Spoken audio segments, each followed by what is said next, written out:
Hello and welcome to Green Angle. I am Esther Mokwariola. In this week's edition of the program, we get to celebrate the female folks who are making significant strides in their various fields, leaving their mark and inspiring change. They're also driving efforts to promote sustainable lifestyle, protect our planet and bring others along on this journey. Well, we get to connect with some of these remarkable women to share their stories, their triumphs, and of course, unwavering dedication. But first, the news updates.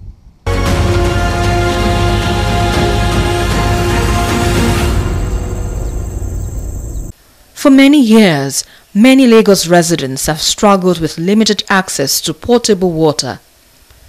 According to the 2021 WashNum statistics, only 55% of households in the state have access to safely managed water supply services.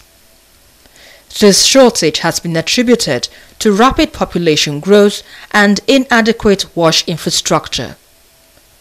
To address this challenge, the state government, in partnership with WaterAid, has introduced various interventions to improve and sustain water, sanitation and hygiene services, particularly in vulnerable communities. But water is life, like we said. So if we invest in water, and water is serviceable to every nooks and cranny, then there will be reduction in health inequities. And so when you have that reduction, then you can then face some other things. So across the states, you have minimum of 350 toilets, minimum.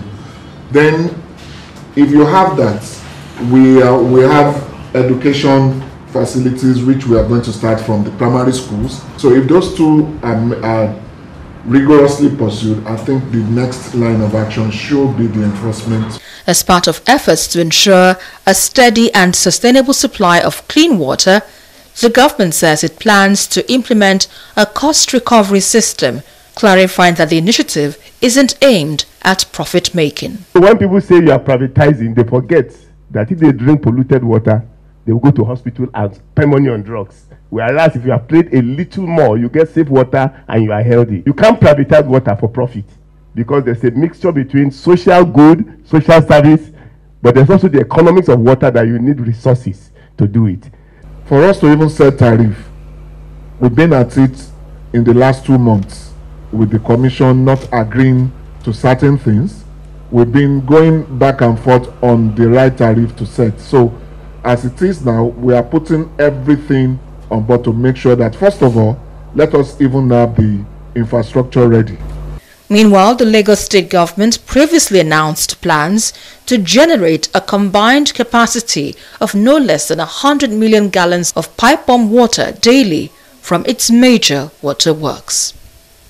According to the World Bank, the average individual generates 0.74 kilograms of waste daily, leading to a global total of around 2.01 billion tons of solid waste, with projections showing waste could double by 2050 to 3.40 billion tons. In response to this growing concern, environmental enthusiasts and activists are urging communities and businesses worldwide to rethink their approach to waste management. But now Okada they do before, so then come pursue Okada, my mind can't change. Also, not easy. I can't start this market. This business they bring money, not be smarting. I know one of our subscribers in Obalinde was featured, and from this money she earns up to 120,000 sometimes. Yes, and she's able to, put that into her business, into bread, and also send her grandchildren to school. The legislative arms of the council will enact a law that yes, picking up of these PET bottles will attract you money. Despite the positive impact of projects like these, the call for more action remains. The producers that produce this packaging material that ends up in the environment needs to take need to ensure that they put in their efforts that these packaging materials are being taken back from the environment. Lagos does not have the space to be putting waste in the landfill. What we do will help save landfill space. Meanwhile, advocates hope that initiatives such as this will not only reduce the carbon footprint, but also ensure a livable and safe planet for future generations. Esther Makwariola, TVC News. Climate change continues to pose a major challenge globally, with developing nations bearing the brunt. To raise awareness and empower young people, this gathering provides them with the knowledge and tools needed to drive climate action and safeguard the planet for future generations. There's a lot of talk, but there's not enough action. And I think at the end of the day, the damage to the climate is affecting the next generation. They're the ones who are really going to suffer for it. We've had a good run, and it's important that the people who are in power now recognize that. I think it's a laudable idea to have the young people involved in this, because when we catch them young and we watch them grow, they'll be able to correct a lot of deficiencies that maybe we adults have even perpetuated over the years. We've got tornadoes increasing, hurricanes, flooding, mass fires across America, as we've seen. So my generation are the people that cause this. We need the young generation to fix it for us, yeah? So we're raising awareness of it. We need this done. We really do. Participants also shared insights on practical steps to combat climate change. Recycling has been so fun for me. I've been able to make a PET bottle ottoman set. It can be used as a laptop table, as a stool for putting your legs. I and my friend made this bag, and we made it out of sack bag and fabric. I think if I can get more people who have the same goal like me to try and change the world, because the world is going grey right now, or should I say black, because we need more people who want to actually preserve the planet. Because actually stop telling people that we need to stop littering our planet and start recycling more. Basically, it's an awareness program for the youngsters to encourage the youth to rise up to the challenge to protecting their future, because after all, the nature is the environment and the environment is their life support system. Beyond this forum, initiatives like these reinforce the message that building climate resilience starts with collective action to protect the only place we call home. Shaping our future! Esther Makwariola, TVC News.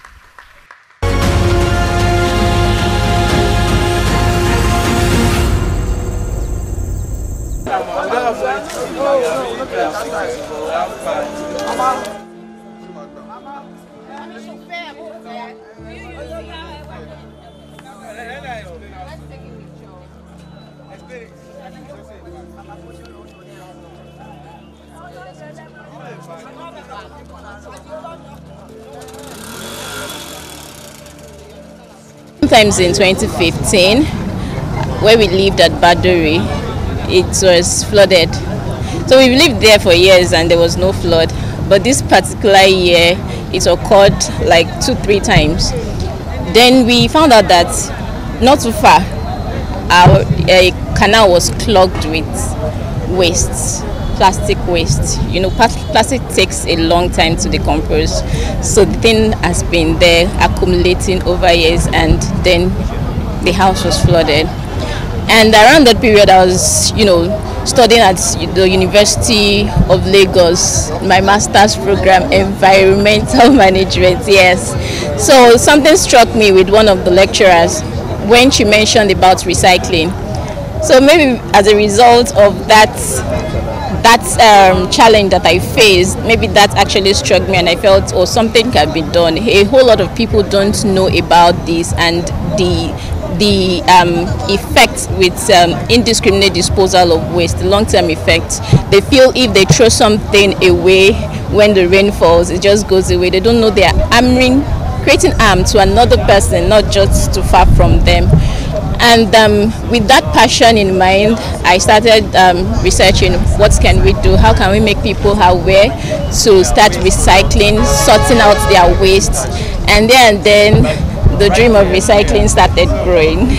And because they have seen women send their children to school with this money, so at first it's not been receptive like that, but over the years, because of the value with recycling, people are now beginning to accept it. People are now beginning to take these recyclables. I could say that even in events, I have learned that people rush to get that plastic, even with their gorgeous attire. Yes, and that's because of the value attached to it. It's not been easy as a woman, and yes, it's a male-dominated industry. And yes, at the beginning, I made a lot of, they were like, what are you doing? Go and look for a work. Go and cook in your husband's house, you understand? But that passion and that dream that had ignited in me, I kept on looking at it. And I kept on scaling through. I can say now women are being accepted in the industry right now. What we started was getting that right facility or infrastructure to be able to, after creating the awareness, telling the communities, please sort your waste. So the next question is, when we sort it, what do we do to it?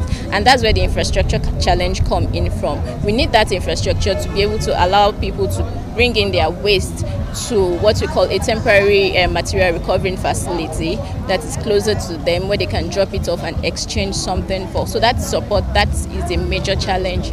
So that was the major challenge we faced at the early years of our business, and gradually we've been gaining some bits of support, and would say there is need for more support.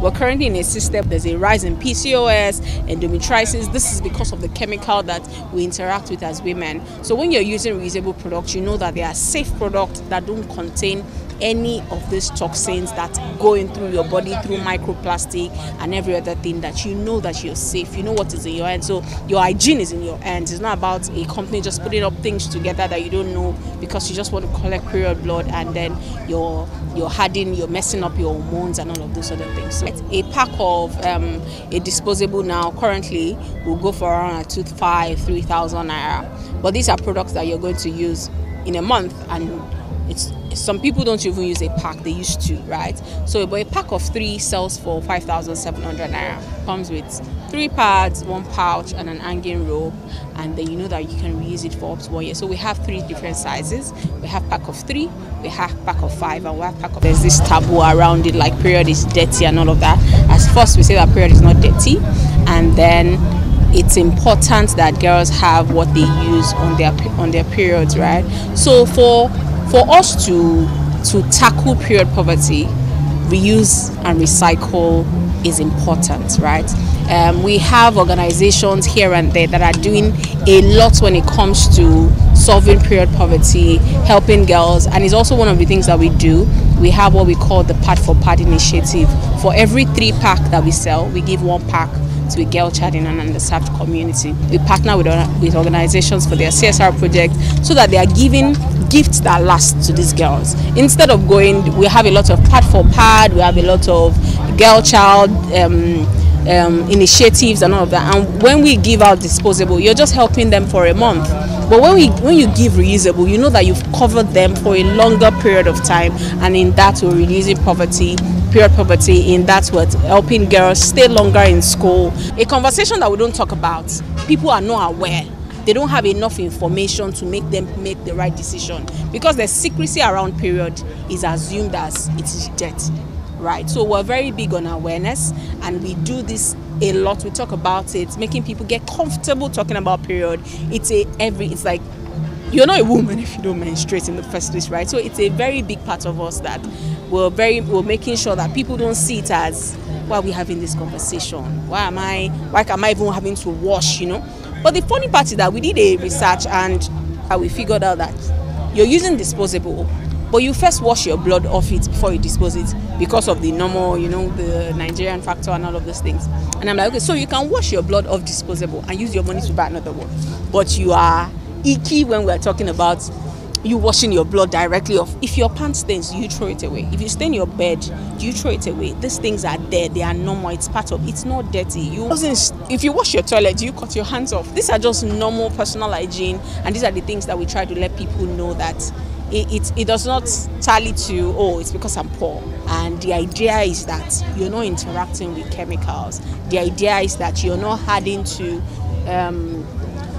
wastes. You're not adding to the degradation. You're not adding to microplastic that bleaches into our waterways and we're drinking it again. You're not adding to the plumbing issue. There's a lot of things that the fact that you're choosing to use reusable, that you're solving indirectly. You're saving yourself of chemicals and you're also saving the environment of waste. So it's a win-win. To me, and usually not usually, one of the things we have been pushing for as women is that we are not on the table. We are removed as decision makers, and because of that we cannot make decisions we need to make as women with regards to addressing climate change. But what has the government done is that he has understood how women are important to addressing climate change, and he put a woman to head that space. For me, that shows commitment, and that shows support to the women folk, and say, okay, women, we have put you on the table, yeah, drive it. So now on my head though, I'm carrying women. I'm not just carrying the elite women, I'm carrying the women in rural areas, because these are people that have to be brought on board. We are all in this together. One woman for all women for one woman. Now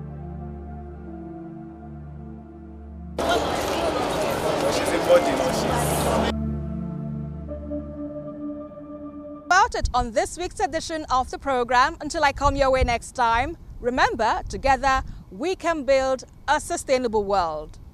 I am Esther Makwariola. Bye for now.